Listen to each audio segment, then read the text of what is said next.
امام آیت اللہ روح اللہ خمینی جو انقلاب اسلامی ایران کے بانی بھی ہیں، قائد بھی ہیں، رہبر معظم بھی تھے، اور جنہوں نے ہمیں یہ بتایا کہ زندگی جو ہے وہ صرف آسائشوں کا نام نہیں ہے، لیکن آزمائشوں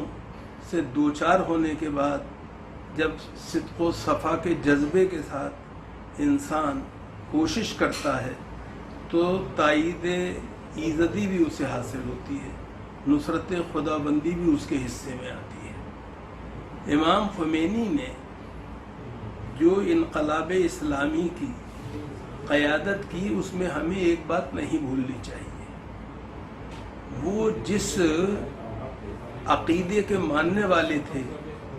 اس میں ملوکیت کے لیے کوئی جگہ ہی نہیں تھی، وہ چاہے ملوکیت شام ہو یا ملوکیت ایران، اس لیے انہوں نے اس چیز کو اپنے عقیدے کا حصہ جان کر اور جزو ایمان سمجھ کر ایرانی انقلاب کی قیادت کی اور اسے ممکن بنایا۔ یہ بھی بہت دلچسپ بات ہے کہ دنیا میں اسلامی انقلاب کے خواب بہت لوگوں نے دیکھے، لیکن اللہ نے یہ کامیابی امام خمینی کے حصے میں رکھی۔ دوسری بات جو ہے وہ یہ کہ ان کا انقلاب اقتدار کے حصول کی محض کوشش نہیں تھی، وہ بنیادی طور پر اس کہانی کے ماننے والے تھے جس کو سرخی امام حسین نے کربلا میں اپنے خون سے عطا کی تھی، جس میں سر دیا جا سکتا ہے لیکن ظالم کے ہاتھ میں ہاتھ نہیں دیا جا سکتا ہے۔ تو انہوں نے اس بات کو یقینی بنایا، انہوں نے ایران میں تکلیفیں اٹھائیں، انہیں ملک بدر ہونا پڑا، انہوں نے نجف اشرف میں وقت گزارا، اور اس کے بعد انہیں فرانس جانا پڑا، فرانس سے پھر ان کو ایران آنا پڑا۔ آپ یہ دیکھیے کہ جو ہجرت ہے وہ کس طرح نصرت کا سبب بنتی ہے، یہ بھی ہمیں دیکھنے کو ملتا ہے۔ اور انہوں نے ایک بات اور کی کہ ان کا جو انقلاب تھا، جیسا کہ میں نے کہا، محض اقتدار کا حصول نہیں تھا بلکہ اقتدار ذریعہ تھا انصاف کے قیام کا، مظلومیت کا ساتھ دینے کا، ظالم کو شکست دینے کا، حق شناسی اور حق پرستی کو عام کرنے کا۔ انہوں نے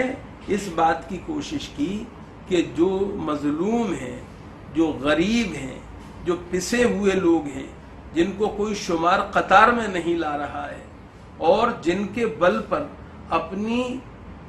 جو عظمت اور شکوہ ہے اس کی عمارت تعمیر کر رہا ہے، ان سب کو ایک طرح سے نئی زندگی دی جائے، اور عظمت و شکوہ کے وہ مصنوعی مینار جو ہیں ان کو انہوں نے منہدم کیا۔ یہ بات بہت غور طلب ہے کہ انہوں نے جس اخلاقی بنیاد پر ایران کی نئی تعمیر کی، اس کے اندر ہر شخص کے لیے جگہ تھی۔ آپ ساری دنیا کو شاید اس بات کا احساس بھی نہیں ہے، پتہ بھی نہیں ہے، چونکہ لوگ حق کو عام طور پہ آشکار نہیں کرتے، منکشف نہیں ہونے دیتے، کہ امام خمینی کے بعد جو اسلامی جمہوریہ وجود میں آیا ہے اس میں یہودیوں کی ایک بڑی تعداد ہے، پارسیوں کی ایک بڑی تعداد ہے، سکھ موجود ہیں، اور دنیا کے دوسرے مذاہب کے پیروکار جو ہیں انہیں مذہبی آزادی حاصل ہے۔ کیوں؟ کہ وہ پوری طرح اس پہ یقین رکھتے تھے کہ اللہ ایک ہے اور محمد صلی اللہ علیہ وسلم اس کے آخری رسول ہیں، اور قرآن اس کی آخری کتاب ہے، مرنے کے بعد پھر زندہ ہونا ہے۔ یہ تمام ان کے عقیدے کا حصہ تھا، لیکن وہ یہ بھی جانتے تھے کہ دنیا کے اندر مذہبی تکثیریت جو ہے وہ محض میرے اور آپ کی وجہ سے نہیں ہے، بلکہ یہ خدا بند قدوس کی مرضی اور منشا کا نتیجہ ہے، ورنہ وہ قدرت رکھنے والا، بے شبہ اور بلا شبہ اور ایک طرح سے غیر معمولی طور پر قدرت والا جس کے لیے ہم کہتے ہیں ان اللہ علی کل شیء قدیر، وہ اگر چاہتا تو سب کو ایک سانچے میں ڈال دیتا، لیکن اللہ نے جس کی بات کی توفیق دی وہ اس کا ہو رہا۔ امام خمینی نے اللہ کی رضا کو اپنی رضا جانا، اور لا اکراہ فی الدین جو ہے، دین میں کوئی جبر نہیں ہے، اس کو ایران میں حقیقی صورت میں اور یقینی صورت میں کہ وہ ممکن کر کے دکھایا۔ ایران کے اندر خواتین کو جس طرح سے آزادی ملی، ویمن ایمپاورمنٹ کا جو نقشہ ہمیں ایران میں دیکھنے کو ملتا ہے، وہ معاف کیجیے گا بڑے بڑے متمدن، بڑے بڑے مہذب اور بڑے بڑے ترقی یافتہ معاشروں میں، مغرب میں بھی دیکھنے کو نہیں ملتا۔ آپ ایران کے امام خمینی ایئرپورٹ پر جب جہاز سے اترتے ہیں تو امیگریشن کے کاؤنٹر سے نکل کر جب زندگی کے دوسرے میدانوں میں، دفتروں میں اور بازاروں میں جاتے ہیں تو عورتوں کو حجاب کے ساتھ اور چادر زہرا کے ساتھ زندگی کے ہر میدان میں مردوں کے مقابل بہتر کارکردگی کرتے ہوئے پاتے ہیں۔ یہ امام خمینی نے اس کو بھی ممکن کر دکھایا۔ پہلے عورت جو تھی